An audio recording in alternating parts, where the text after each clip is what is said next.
Muy buenas noches. Reciban un saludo. Vamos a orar para empezar con esta palabra de esta noche. Vamos a cerrar nuestros ojos. Padre, hoy te damos gracias, Señor, por la misericordia, por tu amor, Señor, por tus bendiciones. Porque tú, Señor, no nos has desamparado en ningún momento.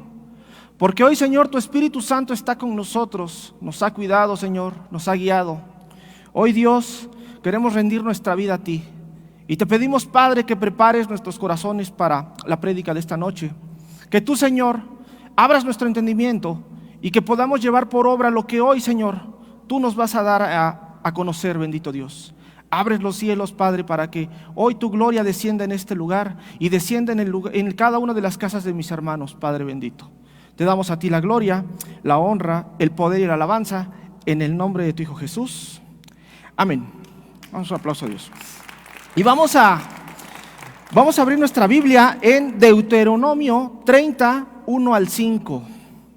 Deuteronomio 30, 1 al 5.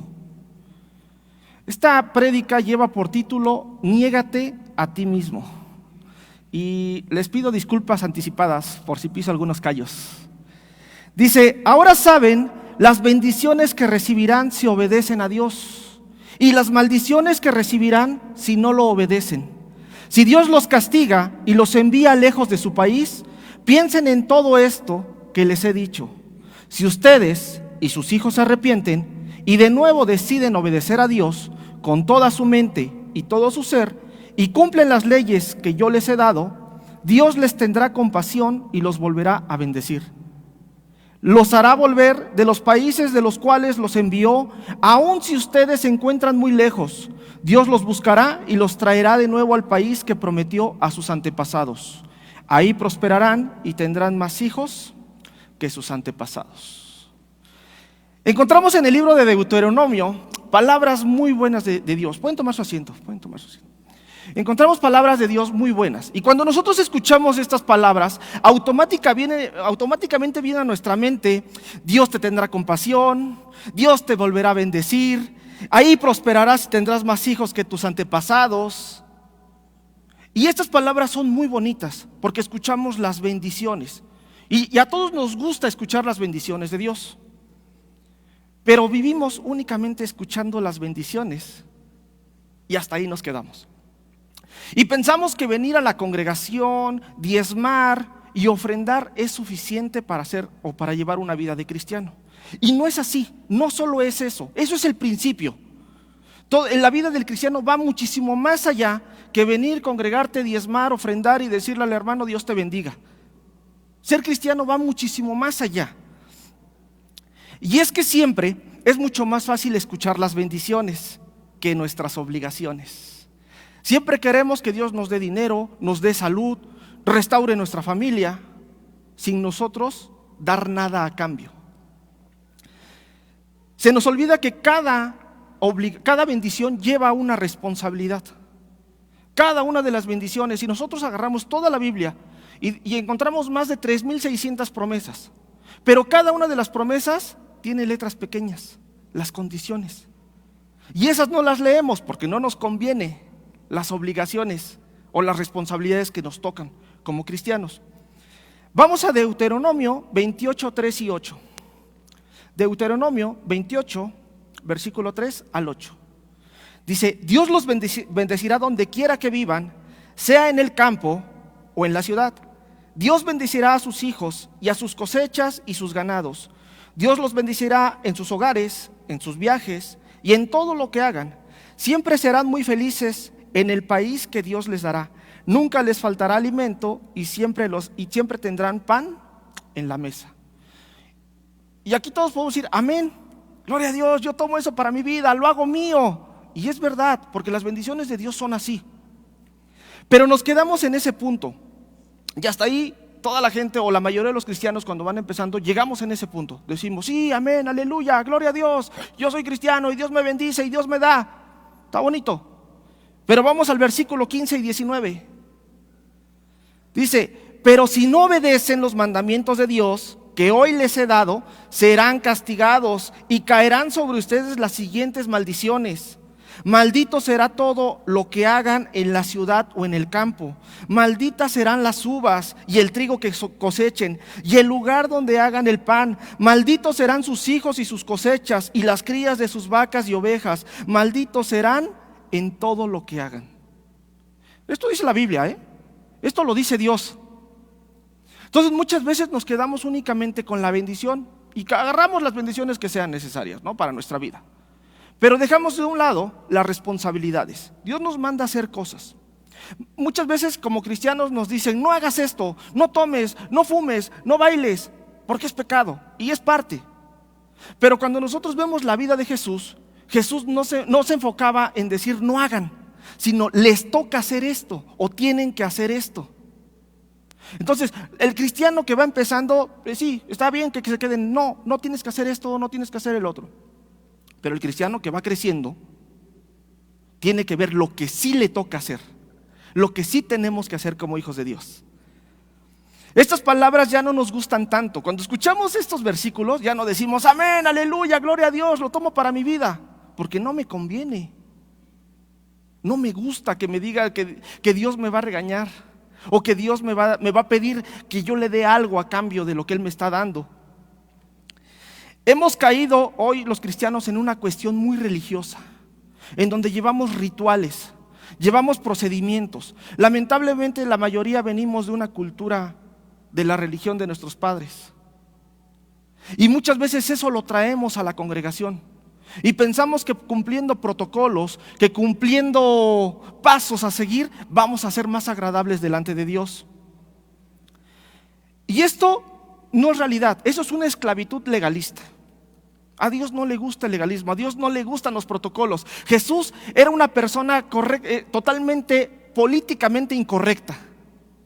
Jesús jamás cumplió protocolos, pero Jesús enseñaba amor. El evangelio es: Dios me ama y por lo tanto yo tengo la capacidad de actuar de una forma justa y correcta. Otra vez, el evangelio es: Dios me ama y yo tengo la capacidad de actuar de una forma justa y correcta. Pero hoy encontramos dos extremos en las iglesias, no solo en Peniel, en todas las iglesias.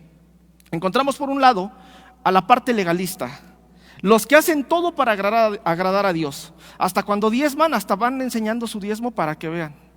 Hasta cuando ayudan a un hermano, lo hacen así, lo suben a las redes para que todos vean cómo están ayudando a la gente. Es una parte legalista.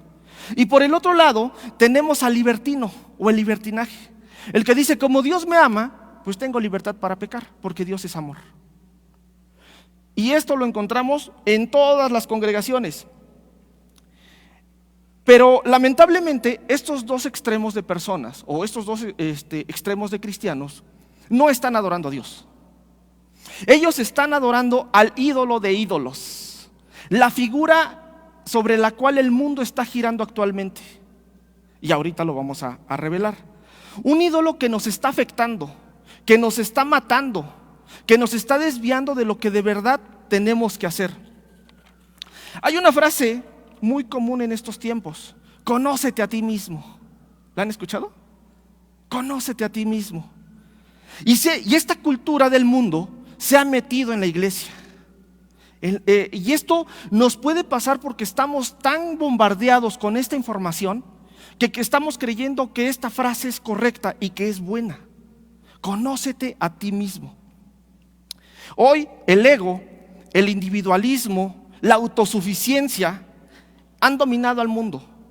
Y muchos cristianos hoy están dominados por estas situaciones.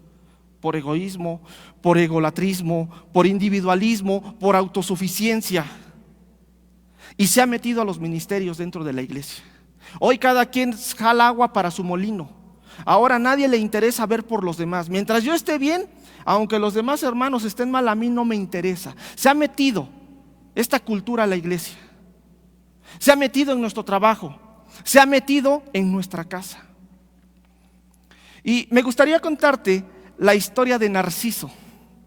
Narciso es una historia de una persona que nació siendo muy, muy guapo.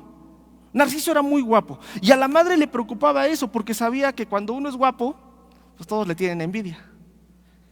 Entonces se acerca una profetisa y le dice a la mamá que su hijo iba a vivir mucho tiempo, muchos años, siempre y cuando no se conociese a sí mismo. El día que él se conociese a sí mismo, iba a morir. Narciso enamoraba a todo el mundo le caía bien. Dentro de ellos había una ninfa que se llamaba Eco, y Eco se enamoró de Narciso. Zeus era la esposa de Eco y la maldijo con algo. Dice: ahora, por haberte enamorado de Narciso, ahora solo repetirás las últimas palabras que escuches. Eco buscaba a Narciso, y en alguna ocasión Narciso le preguntó: Eco, ¿estás ahí? Y Eco únicamente respondió: ahí, porque era el Eco. Narciso se acercó y la vio, pero cuando la vio la despreció, porque la naturaleza de Narciso, o su característica, es despreciar a otros. Al único que aprecia es a sí mismo. Por el dolor, Eco se fue a refugiar a una cueva, y ahí se desgastó, y lo único que quedó de Eco fue su voz. Después de un tiempo, Narciso se encontró en un lago, y pasó algo cuando vio su reflejo en el lago. Se enamoró de sí mismo. Se enamoró tanto de sí mismo y del reflejo que vio, que quiso ahondar en él. Tanto ahondó en él que terminó ahogándose. Narciso se murió en ese lugar, y en ese lugar donde él murió nació una flor, la que ahora conocemos como narciso. Narciso a la vista, la flor narciso es una flor a la vista muy bonita, pero es una flor que apesta, y es una flor que no da fruto. Y esta historia se las cuento porque de ahí proviene la palabra narcisismo. Y el narcisismo es el enamoramiento de ti mismo. ¿Conocen esposos egoístas, esposas egoístas, hijos egoístas que solo buscan su propio beneficio? Hijos egoístas, hermanos egoístas. Está basado en la imagen del propio ego. Egocentrismo. Todo gira alrededor de mí y yo necesito todos los beneficios. Aunque todos los demás estén en decadencia, mientras yo esté bien, soy feliz. La autoestima. La autoestima es el amor por sí mismo. La autoestima puede convertirse en un ídolo al cual sacrificamos muchas cosas, con tal de que yo esté bien. Hoy ni voy a la congregación porque yo sé que si voy allá me van a dar dinero, y mi autoestima necesita dinero. Buscamos, y eso es muy peligroso. Por eso me surgen unas preguntas. ¿Es tan importante conocerte a ti mismo? ¿Puedes ahondar en el laberinto de ti mismo sin perderte? ¿O tienes necesidad de una guía para ahondar en ti mismo? ¿Puedes llegar a conocerte en forma total tú solo? Y la respuesta es no, eso es imposible. Nosotros no nos podemos conocer a nosotros mismos. Nadie puede ahondar en nosotros mismos, ni nosotros mismos. Nos perderíamos en ese laberinto. Y hay características de un narcisista. A ver si las reconocen un poquito. Un narcisista habla de una autoestima muy baja, aunque parezca muy sociable. Hay personas que a todos andan: Dios te bendiga, Dios. Pero es una coraza. ¿De qué habla? De la baja autoestima que tiene esa persona. Tiene una sobrevaloración de su importancia. Siente que, híjole, flota, vuela, que nadie tiene ni siquiera poderse acercar a él porque vale mucho. Tiene un gran deseo de aprobación por los demás. Siempre busca que todos le saluden, le feliciten el día de su cumpleaños, le den abrazos, le den elogios. Y no necesariamente por ser alguien público. Siempre buscan la aprobación de todas las personas. Y esto es un trastorno de la personalidad, es una enfermedad. Aparentemente es una persona muy segura, sabedora de lo que quiere, pero en el fondo refleja una actitud de rechazo por parte de sus padres. Por eso siempre busca la aprobación de otras personas. Es una herida del alma, lo que ha generado en esta persona inseguridad, y busca compensarlo con una idea exagerada de sí mismo. Además, siempre busca ser reconocido por todos. Necesita mirarse en el espejo de los demás para saber qué opinión tienen de él.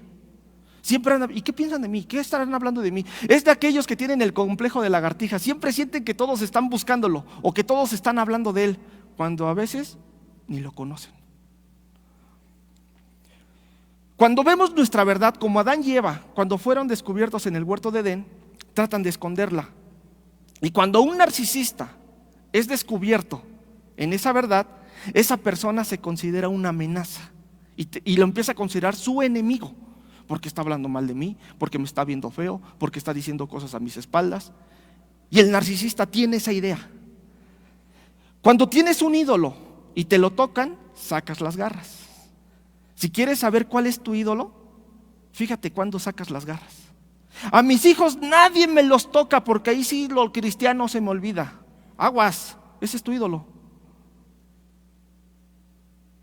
Conmigo ni se metan, porque no saben ni con quién se meten. Yo soy hijo del papá. Cuando te tocan tu ídolo, sacas las garras. El narcisista hace ofrendas y sacrificios a ese ídolo. Si quieres saber la religión de una ciudad, primero ve los templos que tiene esa ciudad. Vamos a ver la Ciudad de México. ¿Cuáles son los templos que están en la Ciudad de México? Vamos a verlo con los edificios más grandes. Centros comerciales, un ídolo al consumismo. Lugares deportivos, estadios de recreación, es un ídolo al ocio. Y los pináculos del templo. ¿Cuáles son los pináculos del templo que vemos en la Ciudad de México? Lo más alto que encontramos, los edificios de negocios. Esos son los verdaderos ídolos de una ciudad, lo que hay más grande. Y sirven al mismo Dios, al ego. Todos los que hacen un edificio, un estadio, un centro comercial, lo presumen. Las personas de mucho dinero los presumen, porque es un monumento a su propio ego. Yo construí esto, yo hice mi casa, yo hice mi coche, yo tengo esto, yo tengo el otro. Y como se darán cuenta, el ídolo de ídolos de este tiempo es el yo. Ese es el ídolo que está acabando la humanidad y que está acabando a la iglesia. Por eso el humanismo nos está dominando, y aún dentro de la iglesia. Esto del humanismo ahorita lo vamos a hablar un poquito. Porque es lo que en verdad, el ídolo de ídolos es lo que en verdad nos gusta satisfacer. Nos gusta satisfacer nuestra economía, nos gusta satisfacer nuestra salud, nos gusta satisfacer lo que queremos y lo que necesitamos. Y lo buscamos a costa de lo que sea. Y ofrendamos sacrificios a ese ídolo. Y si alguien no está de acuerdo con lo que yo pienso y digo, automáticamente se vuelve mi enemigo. Entonces, esta es la introducción, vamos empezando. Por eso quiero que vayamos a nuestro texto central, Lucas 9:23 al 25. Lucas 9:23 al 25. Dice: después Jesús le dijo a los que estaban ahí: si alguno quiere ser mi discípulo, tiene que olvidarse de hacer lo que quiera. Tiene que estar siempre dispuesto a morir y a hacer lo que yo mando. Si alguno piensa que su vida es más importante que seguirme, entonces la perderá para siempre. Pero el que prefiera seguirme y elija morir por mí, ese se salvará. De nada sirve una persona sea dueña de todo el mundo si al final se destruye a sí misma y se pierde para siempre. Y esto es el tema principal de esta prédica. Niégate a ti mismo. Y negarse a sí mismo es renunciar a tus pensamientos, a tus emociones y a tu voluntad. Y empezamos hablando del ídolo de ídolos, que es el yo mismo. Y cuando alguien se mete conmigo, esa persona se vuelve mi enemigo. Nos hemos vuelto de una coraza tan débil que cuando nos sentimos atacados o nuestros intereses son atacados, automáticamente sacamos las garras y nadie se puede meter con nosotros, porque yo soy fulanito de tal y a mí me respetan, y nadie puede hablar de mí, porque cuando Jesús nos enseñó a ser mansos. Sabemos que el hombre está compuesto por cuerpo, alma y espíritu, pero nos enfocamos ahorita en el alma. En el alma, ahí donde encontramos nuestro intelecto, nuestra voluntad y nuestras emociones. ¿Va? El narcisista el ególatra, cree fielmente que lo que dice es verdad absoluta y nadie puede contradecirlo. El narcisista, el ególatra, nunca se equivoca y nadie puede corregirlo porque se vuelve su enemigo. Son los que dicen, y esta es otra frase muy conocida, y muchos chicos hoy la publican y la hablan como si fuera una verdad: deja que tu corazón te guíe. ¿Han escuchado eso? ¿Y qué dice la palabra de Dios? Jeremías 17:9. Engañoso es el corazón más que todas las cosas y perverso, ¿quién lo conocerá? Cuando tú digas, es que yo voy a hacer lo que mi corazón me dicte, aguas, porque seguramente estás haciendo algo que no va de acuerdo a la voluntad de Dios. Porque nosotros no nos debemos dejar llevar por nuestra voluntad, por nuestras emociones, mucho menos por nuestro intelecto. Cuando nosotros pensamos, creemos y sentimos que lo que estamos haciendo es totalmente correcto, ese es el primer síntoma de que no nos estamos negando a nosotros mismos. Es que yo creo que si en la congregación el pastor hiciera esto, es que yo pienso, es que yo... Aguas. No es lo que tú pienses, no es lo que tú creas. A veces pensamos que la moralidad es algo correcto. ¿Han escuchado esto? Tenemos que ser correctamente morales. Pero el cristiano no tiene que ser moralista. Porque si fuéramos moralistas, la moral es dictada por una sociedad. Y hoy la moral dice que es bueno abortar. Si nosotros fuéramos moralistas, como cristianos tendríamos que aceptar el aborto. Y nosotros no somos moralistas, nosotros somos cristocéntricos. A veces, si fuéramos moralistas, tendríamos que dejarnos llevar por lo que dice una persona. Hoy una persona determinó que el aborto era algo bueno. Él en su intelecto, en su voluntad y en sus emociones lo pudo hacer legal. Pero el hecho de que sea legal no significa que esté dentro de la voluntad de Dios. Entonces nosotros nos guiamos de acuerdo a la voluntad de Dios, de acuerdo a su palabra. Por eso el cristiano no debe de ser almático, dejándose de llevar por sus pensamientos, por sus emociones, por la voluntad, sino que siempre nuestras decisiones deben de estar basadas en la palabra de Dios. Por eso encontramos muchas personas que cuando les lastiman los sentimientos, se duelen y ay, es que ya me lastimaron, me voy de la iglesia. Un cristiano no tiene que ser almático. Un cristiano ya no vive él, sino Cristo vive en mí. Entonces ya no es lo que yo quiero, sino lo que Dios quiere para mi vida. Lamentablemente en la iglesia vemos esta actitud, muchos almáticos que se dejan llevar. Cuando no se sienten atendidos, se van de la iglesia. O cuando no les dan el lugar de autoridad que andan buscando, se cambian de iglesia. Porque si en este lugar no los aplauden y no les reconocen su labor, se van a un lugar donde sí los reconozcan. Esto habla de que no se habían negado a sí mismos, sino que estaban buscando solamente satisfacer su propio ego, sus deseos, su fama, su control, el poder. Algo estaban buscando, pero no estaban buscando a Jesús. Por eso se fueron, porque aquí no lo encontraron. Y cuando no pasó, prefirieron ir a buscar a otro lugar. Posiblemente lo encuentren, posiblemente no. Por eso andan brincando de iglesia en iglesia, a ver dónde sí se los dan. Por eso hay tanta gente que hoy dice, no me saludó el pastor, ya me voy. Ay, me dijeron, no me cuidó mi líder, ya me voy. Nunca me buscaron en toda la pandemia, me voy de la iglesia. Y es el pretexto que están buscando para regresar al mundo. Ni siquiera tienen la facultad o la valentía de decir, ya no quiero ser cristiano, ¿sabes, Cristo? Aquí está tu salvación, yo me regreso al mundo porque es lo que me gusta. Y buscan cualquier pretexto para poderse ir. Mucha gente que danzaba aquí y que gritaba, Cristo te amo, y que decía, te entrego mi vida, hoy están en el mundo, porque nunca decidieron negarse a sí mismos. Vivían para que los aplaudieran. Ay, mira el hermano cómo danza, mira cómo grita, mira cómo hace. Eso es lo que buscaban. Dice Jesús, su recompensa ya la tuvieron. Y hoy por eso están en el mundo. Como les comentaba al principio, muchos llegamos a la iglesia por diferentes problemas financieros, familiares, de salud, diferentes problemas. Y está bien cuando vamos empezando, pero no nos podemos quedar ahí. Porque ¿qué pasa cuando vienen enfermos? Bien, es que necesito que me oren. Está bien, vamos a orarle. Sana a la persona.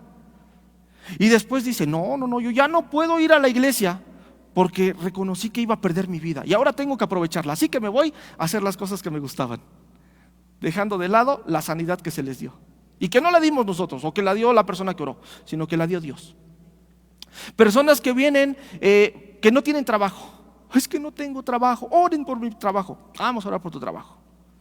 De repente esta persona no deja de congregarse a la célula. Oye, ¿qué pasó? ¿No viniste a la célula? No, es que me dejaron salir bien tarde del trabajo, ya no pude ir. Está bien. Después la dejamos de ver los domingos. Oye, ¿qué pasó? Ya no te vi en la iglesia el domingo.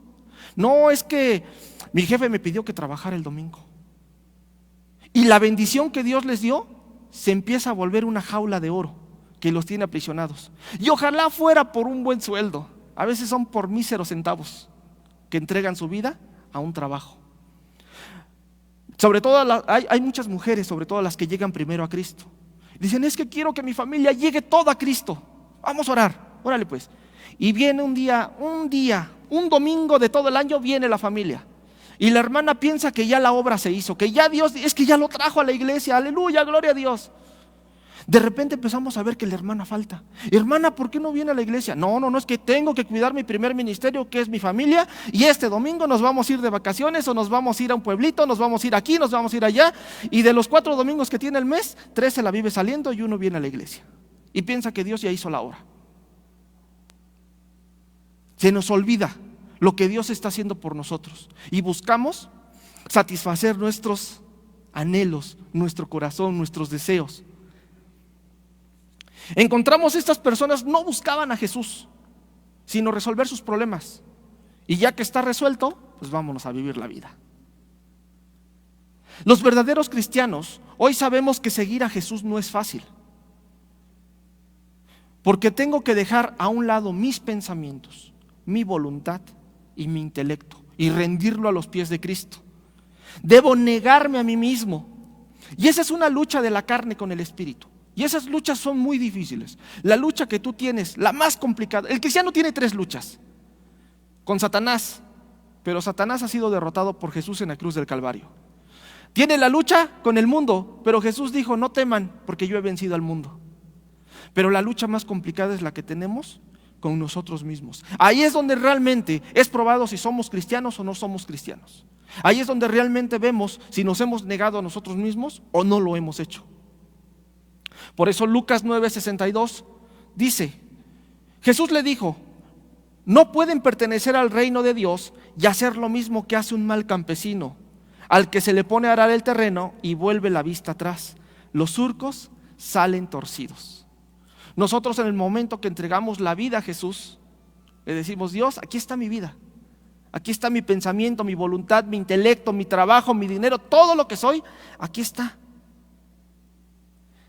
Y dice que el que toma el arado y mira hacia atrás no es digno de seguir a Jesús. Por eso quiero pasar al segundo punto. Negarse a sí mismo es hacer la voluntad de Dios. Ya vimos que negarse a sí mismo es negarte a tus pensamientos, a tu voluntad y a tu intelecto. Pero no queda ahí. Viene ahora el segundo punto. Negarse a sí mismo es hacer la voluntad de Dios. Y Romanos 12:12 dice, y no vivan ya como vive todo el mundo. Al contrario, cambien de manera de ser y de pensar. Así podrán saber qué es lo que Dios quiere, es decir, todo lo que es bueno, agradable y perfecto. La voluntad de Dios es buena, agradable y perfecta. Pero ¿cómo conozco yo la voluntad de Dios para mi vida? ¿Cómo sé qué es lo que quiere Dios hacer en mi vida? ¿Cómo reconozco cuál es el propósito por el cual Dios me puso en esta congregación? ¿Cómo reconozco por qué Dios me trajo a este mundo? Jeremías 29:11 nos dice, los pensamientos de Dios, nos dice que los pensamientos que Dios tiene para nosotros son de paz para darnos el fin que esperamos. Y para poder conocer la voluntad de Dios necesitamos 3 puntos muy rápidos. Conocer la palabra de Dios. Y esto ya lo hemos dicho muchas veces y es necesario decirlo, porque la gente no conoce la palabra de Dios. no leen. ¿Cuántos hoy leyeron por lo menos 10 capítulos de la Biblia? Ni uno. A veces ni un versículo leen al día. O nada más el que se encuentra en el muro de Facebook, es lo único que leen de Biblia. Y dicen, es que yo soy hijo de Dios. ¿Y ya leíste toda la palabra? ¿Ya leíste todo lo que está en ello? A veces queremos tener las bendiciones y saber qué es lo que va a pasar o cómo debemos reaccionar ante una situación. Pero no vamos a saber si no conocemos el manual. Y el manual que nosotros tenemos, cada aparato, cuando nosotros compramos algo, trae un manual, un instructivo. Y como hombres, nuestro manual, nuestro instructivo es la Biblia. Si no lo leemos, pues lo vamos a descomponer. Es fundamental en nuestra vida la palabra de Dios, porque aunque no es un recetario de pasos a seguir, porque a veces pensamos que es un recetario de pasos a seguir, es un manual de principios y de valores, y lo que nos va a dar la guía de cómo debemos accionar en cada una de las situaciones que nos encontramos. En la Biblia vamos a encontrar el testimonio de muchas personas que, como tú y como yo, le han preguntado a Dios qué deben de hacer en cierta circunstancia. Cuando lees la Biblia es cuando Dios te habla de verdad. A veces queremos que baje un ángel del cielo y nos diga, oh, cásate con este, o haz el otro. Y no porque Dios no lo pueda hacer, pero por eso nos dejó la Biblia, porque es la forma en que nos va a hablar. Otro punto para conocer la voluntad de Dios en mi vida es a través de la oración. Muy seguido creemos que Dios no escucha nuestras oraciones, pero siempre está escuchando y está al pendiente. Y hay oraciones que son respondidas inmediatamente. Rojo es, no vas, no lo hagas, ya sabes que eso no lo tienes que hacer. Verde, sí, hazlo.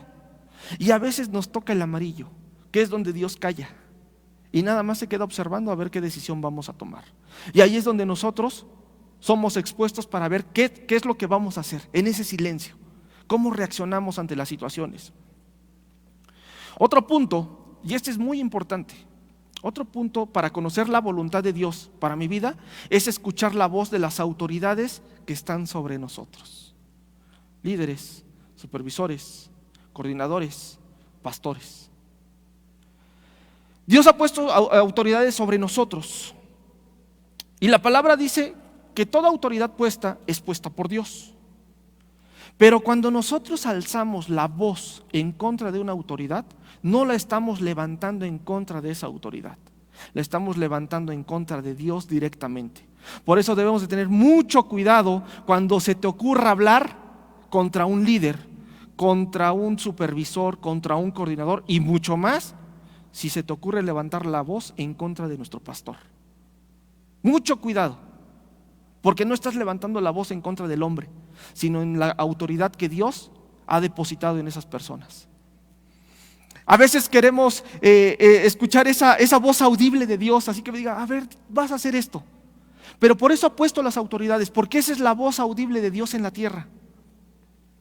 Y por eso nosotros debemos hacer caso a lo que dicen nuestras autoridades. Hacer la voz de Dios es negarte a ti mismo, porque dejas de un lado tus deseos y tus pensamientos. Ustedes, ¿cuántos de los que están aquí obedecen la voz de las autoridades que Dios nos ha dado? ¿Cuántos obedecen la voz de nuestro pastor? ¿Todos? Qué bueno.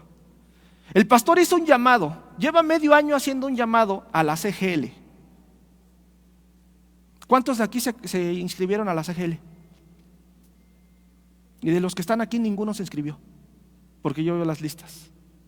Entonces, ¿cómo podemos decir que estamos escuchando la voz de Dios y estamos obedeciendo la voz de Dios si no estamos obedeciendo la voz de nuestro pastor? Eso es muy fuerte, ¿no?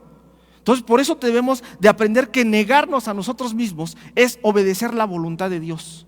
Porque si no obedecemos la voluntad de Dios, somos hijos de rebeldía. Y los únicos hijos de rebeldía son los hijos de Satanás. No puedes ser hijo de Satanás e hijo del diablo. O eres de uno o eres de otro. No hay más. Hay veces que le dicen, Dios, te entrego mi vida, mi corazón. Y ni siquiera pueden entregar sus diezmos y ofrendas. Mucho menos le vas a entregar tu vida. Están más preocupados en satisfacer sus placeres. Dicen, es que ¿cómo voy a diezmar si solo tengo 10 pesos para comer? Dice Mateo, No se preocupen por lo que van a comer o vestir. Busquen primeramente el reino de Dios y su justicia, y todo lo demás vendrá por añadidura. Pero dice, ¿cómo le voy a dar 10 pesos de diezmo si es lo único que tengo? Tú dáselo a Dios y vas a ver que Él te va a hacer algo. Él va a hacer algo, no te va a dejar sin comer. Pero muchas veces nos amarramos, nos aferramos a lo que nosotros pensamos, a lo que nosotros creemos. En nuestra ideología o en nuestros pensamientos decimos, es que si yo diezmo, me voy a quedar sin dinero. Y no es cierto. El Hijo de Dios es proveído de muchas formas y Dios multiplica más. Cuando nosotros entendemos la correcta utilización del diezmo y la forma en que Dios trabaja, si tenemos 100 pesos y digo, híjole, tengo que diezmar 10, me voy a quedar con 90. Esa es la mentalidad de una persona que no conoce a Dios, que no conoce la voluntad de Dios. Pero cuando tú dices, yo sé que tengo que diezmar porque es una bendición de Dios, yo voy y diezmo y me quedo con 90. Y mis 90 van a ser mucho más grandes que los 100 que tenía al principio. Porque al final todo lo que tengo, todo lo que hago no es mío. Yo soy administrador de lo que Dios ha puesto en mis manos. Y a veces decimos, es que tengo que dar el diezmo. Como cristianos no tendríamos que dar el diezmo, tendríamos que dar el 100%. Porque nosotros dijimos, Dios, te entrego mi vida, mi corazón, mis pensamientos, mi casa, mi familia, mi coche. Todo está a tus órdenes. ¿Por qué nos cuesta dar tan poquito? El 10%. Es ahí donde reconocemos si realmente estamos haciendo la voluntad de Dios o estamos cumpliendo nuestros deseos. Por eso, como conclusión, hoy nos encontramos en un mundo y en un tiempo donde el ídolo de ídolos está haciendo crecer, está creciendo mucho en el mundo y le ha querido quitar el lugar a Dios, pero nosotros mismos lo hemos permitido. Hay un filósofo que dice, Dios está muerto. Y la verdad en eso, él decía, Dios está muerto. Y escuchamos esta palabra, hasta hay una película, ¿no? Dios no está muerto. Pero lo que decía este filósofo es, Dios está muerto porque cada uno de nosotros ha decidido matarlo de su vida, cuando no le obedecemos y cuando no nos negamos a nosotros mismos. Satanás se dio cuenta de que el hombre podría dejar muy fácilmente los ídolos de piedra. Y sabía Satanás que jamás iba a ser igual que Dios y que el hombre le iba a rendir culto a él. Eso lo sabía Satanás. Entonces hizo una forma muy estratégica para poderle quitar la adoración a Dios, y es poner al hombre por encima de todo. Nos hemos vuelto egoístas, nos hemos vuelto avaros, no nos preocupamos por nadie y hemos negado a Dios con nuestros actos, en lugar de negarnos a nosotros mismos. Y Jesús fue tentado con lo mismo que nosotros. Jesús fue tentado con hambre, con poder y con fama. Porque no tenemos un sumo sacerdote que no pueda compadecerse de nosotros y de nuestras debilidades, porque Él fue tentado en todo, igual que nosotros, pero nunca pecó. Mateo 20 al 23 dice: entonces se le acercó la madre de los hijos de Zebedeo con sus hijos postrándose ante él y pidiéndole algo. Él le dijo: ¿qué quieres?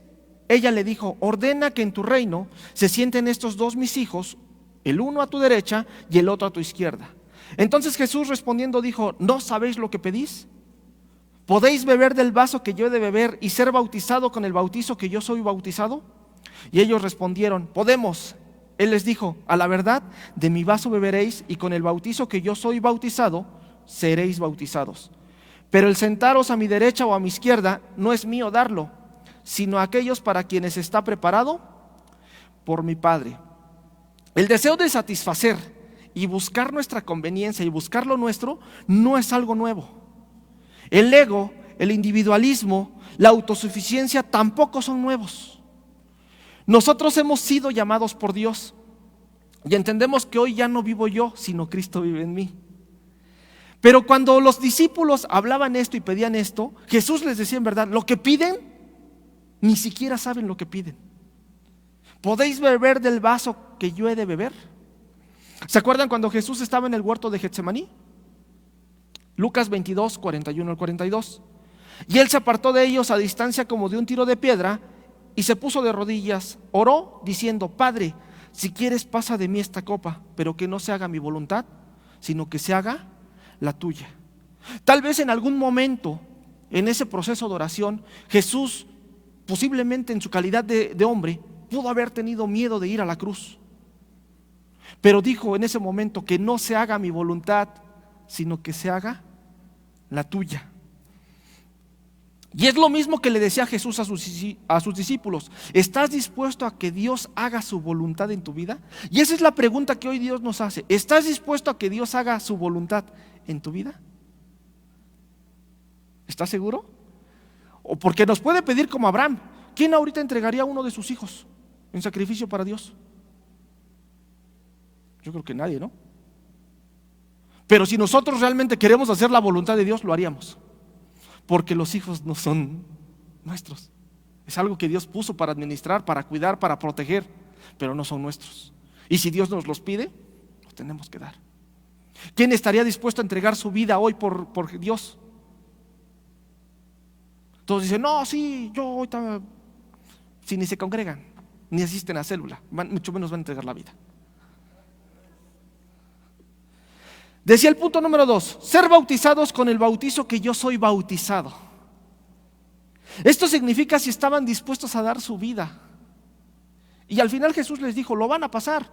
Todos los discípulos murieron de formas trágicas, atravesados por lanzas, comidos por leones, crucificados hacia abajo, decapitados. Todos y cada uno de los discípulos dio su vida por Jesús. Hoy tantito nos hablan feo y nos vamos de la iglesia.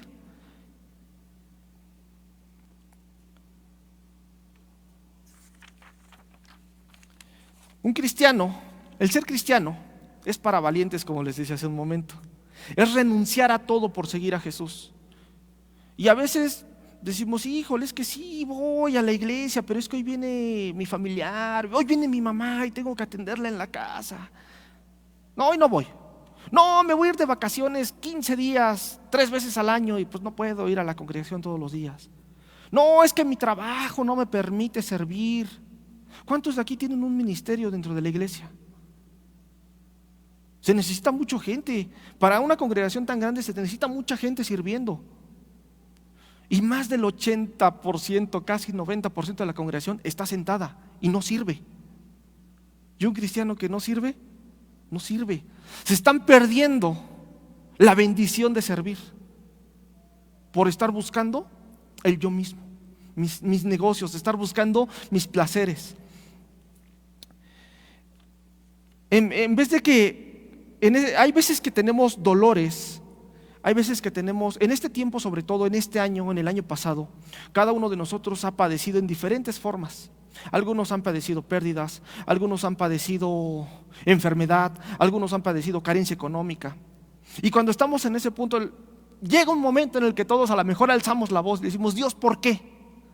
¿Por qué si yo te sirvo, yo hago esto, por qué me pasa a mí? Todos en algún momento lo hemos hecho. Pero ahí es cuando nosotros hemos entendido que aún no nos hemos negado a nosotros mismos. Porque nos puede pasar como a Job. Cuando Job hizo esta pregunta o este reclamo hacia Dios, Dios le dice, ¿dónde estabas tú cuando yo creé la tierra? Házmelo saber. Si tienes inteligencia, ¿quién eres tú para cuestionar mis decisiones? Y nosotros cuestionamos la voluntad de Dios. Cuestionamos cuando sabemos que la voluntad de Dios es buena, agradable y perfecta. No entendemos el propósito. Tal vez en este momento no entendemos y nos duele mucho. Y los procesos de formación duelen mucho. Pero ahí es donde Dios está manifestando su voluntad.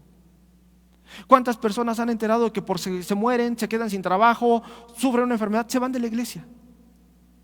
No estaban decididos a negarse a sí mismos, sino buscaban únicamente satisfacer su necesidad. Por eso ahí en medio de esa debilidad es cuando nosotros nos queda únicamente levantarnos, alzar las manos y alabar a Dios. Es lo único que podemos hacer. No podemos cuestionar a Dios. No tenemos la facultad de hacerlo.